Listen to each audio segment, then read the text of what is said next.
नमस्कार, आप देख रहे हैं मिरर मीडिया। मैं हूं आपके साथ चंद्रा सिंह। स्वागत है आपका जोहार झारखंड में। चलिए रुक करते हैं अब तक की सुर्खियों पर। छात्रों ने घेरा विधानसभा तो मंत्रियों ने की अपील, विषय से भटककर राजनीतिकरण का ना बने शिकार।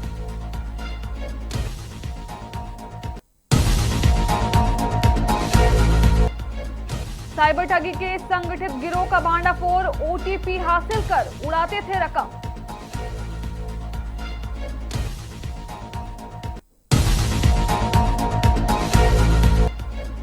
होमगार्ड अभ्यर्थियों की गुहार, महीनों से कर रहे हैं ज्वाइनिंग का इंतजार, चयन हुआ नियुक्ति अटकी।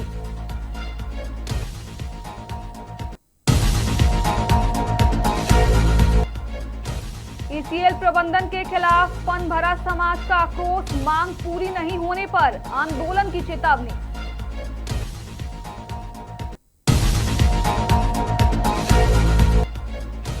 ईसीएल महाप्रबंधक कार्यालय के सामने संयुक्त मोर्चा का धरना, केंद्र सरकार को दी चेतावनी।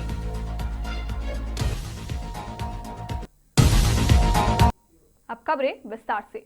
जेपीएससी जेएसएससी परीक्षाओं में कथित अनियमितताओं को लेकर छात्रों ने सोमवार को विधानसभा घेराव मार्च किया। राज्य के अलग अलग जिलों से भारी संख्या में छात्र आंदोलन में शामिल हुए और सरकार का पुरजोर विरोध किया गया।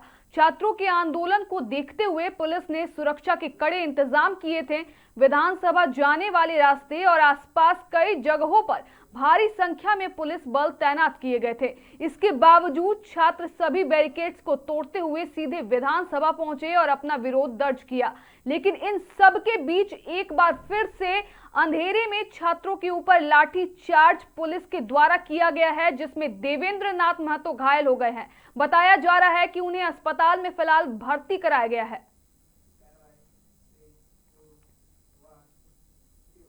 धनबाद में होमगार्ड अभ्यर्थियों का इंतजार अब भी खत्म नहीं हुआ है। वर्ष 2017 में 1068 पदों पर हुई बहाली प्रक्रिया में 708 अभ्यर्थियों का चयन हुआ था।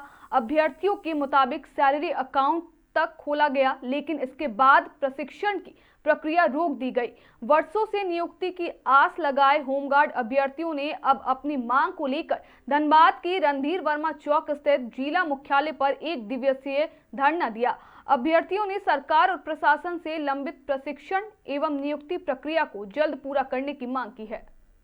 होमगार्ड चयनित अभ्यर्थी का ज्वाइनिंग के बारे में हम लोग धरना पे बैठे हुए। 708 लड़का, 1068 बहाली की प्रक्रिया जो है विज्ञापन निकला था, जिसमें से 708 लड़का सिलेक्शन हुए थे। की प्रक्रिया हम लोग का सिलेक्शन होने के बाद हम लोग का बॉन्ड भराया गया, पीपी अकाउंट और प्लस सैलरी अकाउंट सब चीज खोला गया। हाँ, सैलरी अकाउंट यही हीरापुर स्टेट बैंक में हम लोग का खाता खोला गया। उसके बाद परीक्षण के समय जब हम लोग का बॉन्ड भरा गया कि लोग को परीक्षण में जाना है, तो हम लोग का परीक्षण रोक दिया गया।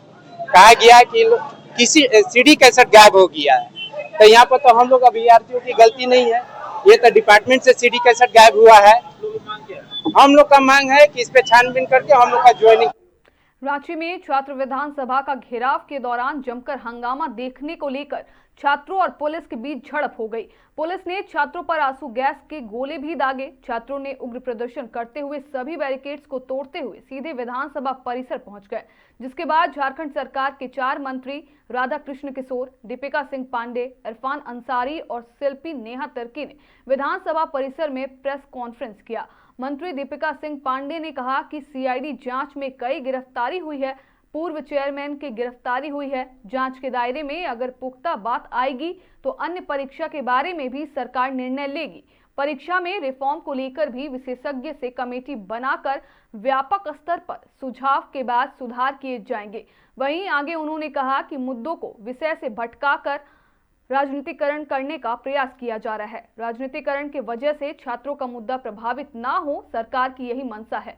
उन्होंने छात्रों से अपील करते हुए कहा कि अपने मुद्दों से ना भटके और राजनीति का शिकार ना बने। एक बार सुनाते हैं आपको उन्होंने क्या कुछ कहा। कई सारे बैरियर्स जो लगे थे, छात्रों ने उनको तोड़ा और विधानसभा तक आने का उनको जो है प्रशासन ने उसमें सहयोग किया। कहीं कोई हिंसा की कोई बात नहीं हुई। लेकिन यहाँ आने के बाद सदन चल रहा है, जो प्रशासन का व्यवस्था है उसके तहत हल्की लाठीचार्ज की बात आई है, कुछ पुलिस वालों के घायल होने की बात आई है। ये तमाम बातें राज्य सरकार बिल्कुल भी नहीं करना चाहती थी, लेकिन यहाँ की व्यवस्था को देखते हुए कुछ कदम उठाए। कई घंटों तक वार्ता चलने के बाद अंत में छात्रों ने यही कहा कि हम अकेले निर्णय नहीं ले सकते, जो डेलीगेशन आया है और वो लोग जो उनके अन्य साथी छात्र जो धरना स्थल पर है उनसे बात करेंगे, फिर आगे की कोई बात करेंगे। फिर आगे उन लोगों ने अपने आंदोलन को चलाने की बात कही। हम लोगों की यह मंशा थी कि जब सरकार संवेदनशीलता से आपकी बातों को सुन रही है और उसके समाधान की तरफ बढ़ रही है, तो कोई किसी भी तरह का कोई उग्र आंदोलन ना हो। उन्होंने शांतिपूर्वक अपने आंदोलन को करने की बात कही। आज क्या चल रहा है वो आप सबके सामने है, और कल तक जो बहुत क्लियर नहीं था वो आज बिल्कुल साफ सामने है कि इसमें भाजपा की क्या। ईसीएल मुगमा महाप्रबंधक कार्यालय के बाहर पनभरों का गुस्सा सड़क पर उतर आया। यूनाइटेड कोल वर्कर्स यूनियन के बैनर तले पनभरा समाज पिछले 8 माह से आमरण अनशन पर बैठा हुआ है। आंदोलनकारियों का आरोप है कि लंबे समय से उनके हितों और जायज मांगों को ईसीएल प्रबंधन नजरअंदाज कर रहा है। अब पनभरों ने आर पार की लड़ाई का ऐलान कर दिया है। उनका कहना है कि बातचीत से समाधान हुआ तो ठीक, वरना आंदोलन और उग्र किया जाएगा। ECL Mugma area GM office के बाहर जमीन पर बैठे पनभरा मजदूर लगातार नारेबाजी करते दिखे। हाथों में बैनर पोस्टर लेकर वे सीधे ईसीएल प्रबंधन के खिलाफ मोर्चा खोले हुए हैं। क्या कुछ उन्होंने कहा, आपको सुनाते हैं। 3 बार इस विषय में वार्ता हो चुका है। ये वार्ता सीएमडी साहब से भी हो चुका है, डीपी साहब से भी हो चुका है, जीएम साहब से भी वार्ता में कोई निष्कर्ष नहीं निकला। वार्ता में यही कहा गया कि इन लोगों के लिए कोई प्रावधान नहीं है। तो हम लोगों ने कहा कि जिससे आप 40 साल का सेवा लिए हैं और अभी अचानक अगर ये बोल रहे हैं कि इन लोगों के लिए कोई प्रावधान नहीं है, तो बेईमानी है। आंदोलन किया, ऐसे बेईमानी तो चलेगा नहीं। ऐसा कौन संस्था है दुनिया में, ऐसा कोई संस्था है जिसको लगातार काम लेने के बाद उसको आप कहा जाए कि मेरा पास कोई ऐसा प्रावधान नहीं है। इसीलिए 3 तारीख से सोमवार से हम लोग आमरण अनशन पर है अपना मांग पर। जो 50 लाख रुपए हम लोगों ने लिख के दिया है कि भाई अपना सेवानिवृत्त के दौरान जब हम लोग को अब काम नहीं करना है तो 50 लाख रुपया दे के हमको बैठा दीजिए, उसके बाद सारा कहानी आपको नहीं बोलना होगा। ये जो मैनेजमेंट है, ये मैनेजमेंट पूरी तरह से चेहरा देख के काम करती है और किसी के बहकावे में। आज बताइए, ये पूरे जीवन भर ये लोग सेवा दिए कोल इंडिया को। आपके क्वार्टरों में इन्होंने पानी पहुंचाने का काम किया, आपके मजदूर बन के काम किए। आज आप कहते हैं कि आपके मजदूर नहीं है, तो इस तरह का नहीं चलेगा। और जो मनमानी ये लोग कर रहे हैं, ये जो हट धर। निरसा में अपनी 4 सूत्री मांगों को लेकर सोमवार को संयुक्त मोर्चा के बैनर तले ईसीएल महाप्रबंधक कार्यालय के मुख्य गेट के सामने जोरदार धरना प्रदर्शन किया गया। इस दौरान श्रमिक नेताओं ने केंद्र सरकार और कोल प्रबंधन के खिलाफ जमकर नारेबाजी की। नेताओं ने चेतावनी दी है, यदि उनकी मांगों पर जल्द सकारात्मक पहल नहीं हुई तो आंदोलन को और तेज किया जाएगा। धरने को संबोधित करते हुए झारखंड मजदूर कोलियरी यूनियन के अध्यक्ष सह झामुमो जिला अध्यक्ष लखी सोरेन ने कहा कि केंद्र सरकार कोयला मजदूरों की समस्याओं को गंभीरता से ले और उनकी जायज मांगों का जल्द समाधान करे। मजदूरों के अधिकार और रोजगार से जुड़े मुद्दों पर किसी भी तरह की अनदेखी बर्दाश्त नहीं की जाएगी। इंडिया के वर्कर को कुछ अधिकार को सीमाएं दी गई है, जो 4 लेबर कोड जो सरकार लाई है उससे इससे खत्म हो जाएगा। हमारा आने वाला दिनों में 4 श्रम कोड से जो हम धरना प्रदर्शन या अपना हक अधिकार जो लेने का है वो मेरा समाप्त हो जाएगा।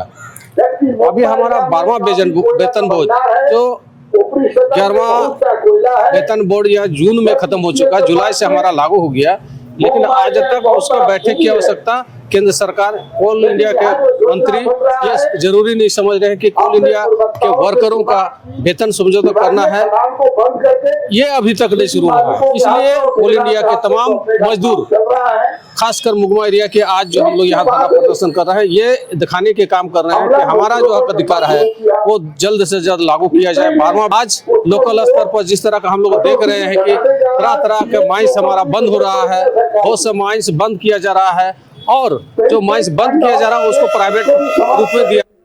12वें वेतन समझौते JBCCI 12 के गठन में हो रही देरी के खिलाफ सोमवार को बरोरा और ब्लॉक 2 क्षेत्र में संयुक्त मोर्चा के बैनर तले कोयला कर्मियों ने 1 दिवसीय धरना प्रदर्शन किया।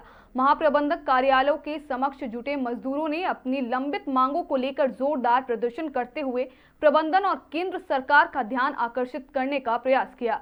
धरना को संबोधित करते हुए नेताओं ने कहा कि कोयला कर्मियों का धैर्य अब जवाब देने लगा है। वर्षों से लंबित 12वें वेतन समझौते के लिए समिति का गठन नहीं होने से कर्मचारियों में असंतोष बढ़ रहा है।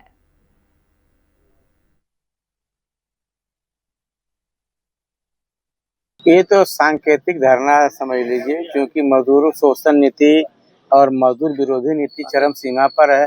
ये गवर्नमेंट मजदूरों को बर्बाद करने पर लगी हुई है, नौकरी लेने पर लगी हुई है, वेजबोर्ड देना नहीं चाह रही है, सुविधा नहीं देनी चाह रही है, मेडिकल फैसिलिटीज नहीं देना चाह रही है, अनफिट को बंद कर दिया, सारी सुविधा मजदूरों की कटौती हो रही है और जमीन अधिग्रहण हो रहा था आउटसोर्सिंग में जा रहा है। इसलिए हम लोग जो लेबर कोड आया है या जो मजदूर विरोधी नीति है, इसके अगेंस्ट में हम लोग सांकेतिक रूप से धरना दिए हैं। जरूरत पड़ेगा तो पूरे कोल इंडिया का चक्का जाम भी किया जा सकता है। पूरा श्रमिक के JBCCI गठन का समय पार हो गया है। कोल इंडिया स्तर के जितने संयुक्त मोर्चा के नेता लोग हैं सरकार से मांग कर रहे हैं, लेकिन गठन नहीं कर रहा है। उसी के विरोध में पूरा कोल इंडिया स्तर पर हर एरिया में धरना प्रदर्शन है, जो हम लोग केंद्रीय कार्य से आदेश आया है। अगला कार्यक्रम क्या होगा, ऊपर से जैसा निर्देश होगा, लड़ाई लड़ने के लिए मजदूर तैयार है।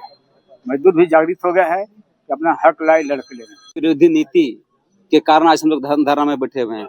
हम लोगों का 12वां वेतन समझौता लागू होना था, लेकिन अभी केंद्र सरकार इस तरफ से कोई ध्यान नहीं दे रही है, ना 12वां वेतन समझौता का कमेटी गठन कर रही है। मैनेजमेंट का कहना है कि हम लोग इलेक्शन करवा के वार्ताकार परिषद के द्वारा वेतन का नेगोशिएशन करवाएंगे, जो कि हम लोग स्वीकार नहीं करेंगे। आगे क्या रणनीति है? आगे हमारे केंद्रीय नेतृत्व का जो आह्वान होगा उसका हम लोग अच्छा सा पालन करेंगे और जो भी आंदोलन करना होगा, अभी तो ये सांकेतिक हड़ताल आपका धरना है, इसके बाद अगर बंदी होगा, कोल इंडिया स्ट्राइक होगा, चाहे जो कदम उठाना पड़ेगा हम लोग उठाएंगे उसके लेकर। पूर्व में घोषित कार्यक्रम के तहत हम लोग 1 दिवसीय धरना दे रहे हैं और पूर्व में हम लोग के जितने साथी हैं सारी बातों को बता चुके हैं। 12वां वेतन समझौता अगर लागू नहीं होता है तो ये लड़ाई जारी रहेगा और केंद्र के नेताओं का जैसा आदेश मिलेगा उस पर हम लोग खरा उतरने का काम करेंगे। धनबाद में पुलिस ने साइबर ठगी के एक संगठित गिरोह का भांडाफोड़ किया है। चिरकुंडा के मुकेश स्टोर से जारी 64 संदिग्ध सिम की जांच में 27 सिम के खिलाफ साइबर ठगी की शिकायत मिली है। मामले में पुलिस ने 4 आरोपियों को गिरफ्तार कर लिया है, जबकि एक विधि विरुद्ध बालक को निरुद्ध किया गया और 9 आरोपी फरार हैं। पुलिस के मुताबिक आरोपी KYC अपडेट और बैंक खाता बंद होने का झांसा देकर ग्राहकों से OTP हासिल करते थे और फिर खाते में रकम निकालकर वॉलेट में ट्रांसफर कर लेते थे। गिरफ्तार आरोपियों में प्रेम रविदास, विनोद रविदास, गुलाब रविदास और आयुष सिंह शामिल है। पुलिस प्रेम रविदास को गिरोह का मुख्य सरगना बता रही है। आरोपियों के पास से मोबाइल, सिम कार्ड और UCO बैंक के ग्राहकों का मोबाइल नंबर और खाता नंबर वाला डाटा बरामद हुआ है। फिलहाल पुलिस फरार 9 आरोपियों की तलाश में जुटी हुई है।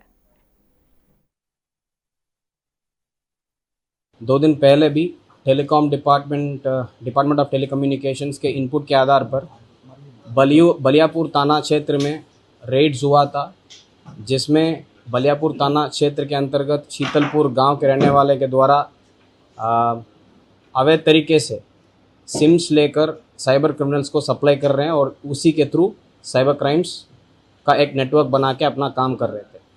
वैसे ही इस बार चिरकुंडा थाना क्षेत्र में डिपार्टमेंट ऑफ टेलीकम्युनिकेशंस का सेम इनपुट के आधार पर हमको सूचना मिला था कि एक मुकेश स्टोर है जो सिम कार्ड सप्लाई करता है, वो चिरकुंडा थाना क्षेत्र में ही है और इनके द्वारा बहुत अवैध तरीके से पैसा कमाने के नियत से more than approved number of SIMs लोगों को बेच देते हैं और उसमें उन लोगों को पैसा मिलता है। और ये जो सिम्स है अवैध तरीके से जो बेचा जा रहा है, उस सिम्स के खिलाफ NCRP पोर्टल में साइबर क्राइम का बहुत सारा कंप्लेंट्स भी रजिस्टर्ड है और इसी के आधार पर हम ये पता किए हैं, ये चिरकुंडा थाना क्षेत्र का ही रहने वाला एक अक्यूज्ड है जिनका नाम है आयुष सिंह है। इनके नाम में लगभग 15 to 16 सिम्स इश्यू हुआ है और उसमें बहुत सारा सिम्स साइबर क्राइम के लिए यूज़ हुआ है। तो इनको हम पूछताछ करने के लिए लेके आए हैं और ये जो क्राइम को कन्फेस किए हैं और ये बताए हैं कि इनका एक पूरा ऑर्गेनाइज्ड क्रिमिनल नेटवर्क है जो साइबर क्राइम करते हैं। तो इसमें इनका काम यही है। तो सिम कार्ड्स बहुत सारा ले लेते हैं और इनका जितने भी जान पहचान आदमी हैं उनके नाम में सिम कार्ड इशू करवा देते हैं और ये जो सिम्स है उसको साइबर क्रिमिनल्स को सप्लाई कर देते हैं। और जो साइबर क्रिमिनल्स है वो भी 4 लोग अरेस्ट हुए हैं। इनके द्वारा जो उस एरिया में रहने वाले जो गरीबी लोग हैं उनके नाम में बैंक अकाउंट्स खोला जाता है। उस बैंक अकाउंट्स को इस सिम कार्ड से लिंक कर देते हैं, फिर उसमें यूपीआई अकाउंट्स खोल देते हैं और वो यूपीआई खोलने के बाद वो बैंक अकाउंट्स को, म्यूल बैंक अकाउंट्स को अपना साइबर क्राइम ट्रांजैक्शंस के लिए यूज़ करते थे। अब इस पर्टिकुलर केस में आप देखेंगे तो MPL OP जो एरिया में एक तिलतोड़िया विलेज है जो गांव है, तो उसमें रहने वाला 4 लोग हैं जो प्रेम रविदास, विनोद रविदास, गुलाब रविदास, मोहन रविदास, 4 लोग अरेस्ट हुए हैं और इनसे पूछताछ करने पर अपना अपराध को स्वीकार भी किए हैं और इनका साथियों यानी सहयोगियों भी 9 अन्य लोगों का भी नाम लिया है। तो ये लोग भी पूरा साइबर क्राइम करते हैं। ये पूरा अपना स्वीकारोक्ति बयान में पूरा ये क्लैरिटी के साथ। देवघर में श्रावणी मेले के दौरान कांवरियों की सेवा के साथ भक्ति और मनोरंजन का भी रंग देखने को मिल रहा है। नंदी बम सेवा शिविर में भोजपुरी के चर्चित गायक छैला बिहारी पहुंचे, जहां उन्होंने गीतों के माध्यम से कांवरियों में उत्साह भर दिया। वहीं कलाकारों की शानदार नृत्य प्रस्तुति ने माहौल को और भी भक्तिमय बना दिया। गीत संगीत और नृत्य के बीच कांवरिया बोल बम और हर हर महादेव के जय घोष करते हुए नजर आए। कुल मिलाकर सेवा, भक्ति और मनोरंजन का यह संगम कांवरियों के लिए खास आकर्षण का केंद्र बना हुआ रहा।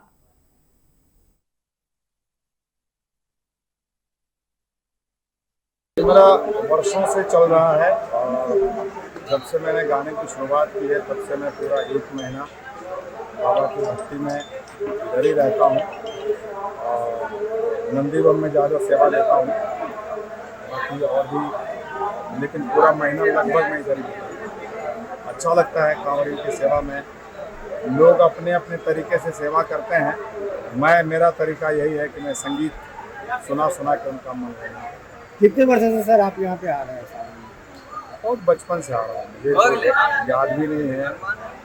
आज के डेट में मेरी उम्र है 61 साल और मुझे लगता है कि 2-4-5 साल का जब रहा हूँगा तब से। सर 61 साल की उम्र और मैंने भी आपका स्टेज परफॉर्मेंस देखा ही थी, एनर्जी कैसे आती है? प्यार है लोगों का। लोगों का प्यार लेने जब आता हूँ इतनी दूर से मुंबई से, तो लगता है किसी के लिए आया हूँ तो मज़ा आता है, अच्छा लगता है। देवघर वासियों के लिए सर कोई मैसेज? देखिए, देवघर के लोग तो बहुत खुशनसीब हैं, कितने कांवरियों का दर्शन कर पाते हैं। वो उनको कष्ट भी होता है, कठिनाई होती है, लेकिन उनके अंदर जो भक्ति भावना है, वो जो इतने कांवरियों की सेवा करते हैं, वो 1 महीना चाहे जिस रूप में करें वो। फिलहाल के लिए इतना ही। बाकी तमाम खबरों के लिए बने रहें मिरर मीडिया के साथ।